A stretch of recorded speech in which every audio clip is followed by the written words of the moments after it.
Hi, this is Andrea, and I work for the Vermont Association for the Blind and Visually Impaired, and I'm here with one of our iOS training program clients, Margaret Maxham, who has just completed the program, and she would like to talk to you about what she found the program did for her.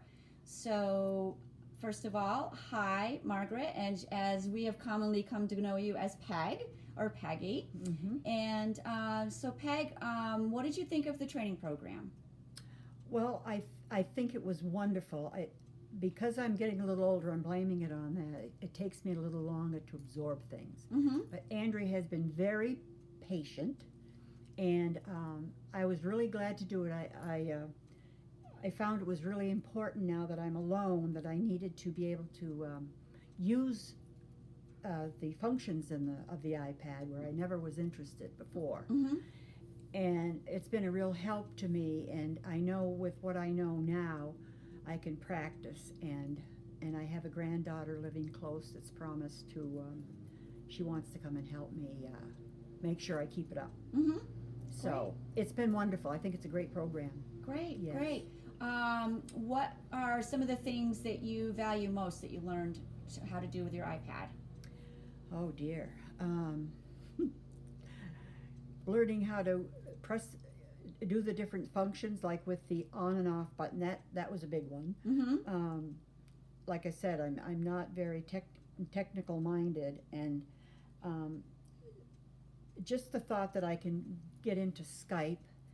I have a son living in Sweden, and I plan to, he really wants me to use Skype so that we can see each other and talk computer. Yeah. And that's going to be a very important thing for me.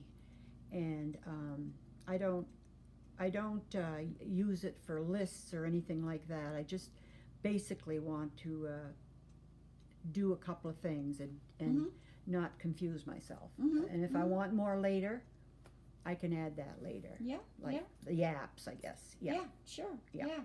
So, would you recommend the program to anyone else who is looking to, if they've just gotten themselves a device, an Apple device, would you recommend the program to them? Absolutely. In fact, I just became reacquainted with a woman who lives nearby who is blind in one eye. She has macular degeneration, unfortunately, the wet version, and she's losing the sight now in her other eye. And I've urged her to get involved with the Vermont Association for the Blind, and she's very interested. In fact, she went to the last meeting with me in Springfield yesterday, and really liked the group, and oh yes, it's very necessary, very worthwhile. Good, good. Anything else you'd like to add before we wrap up? The only other thing I'd like to add is I've met the most wonderful people that are working these programs and coming to my home, and that's been a big pleasure. I feel like they're not only helping me, but I feel like they're my friends. Nice. Thank you. Oh, you're welcome, Peg. It's been a pleasure for us as well. Thanks so much for doing this video for us today. Thank you. All righty.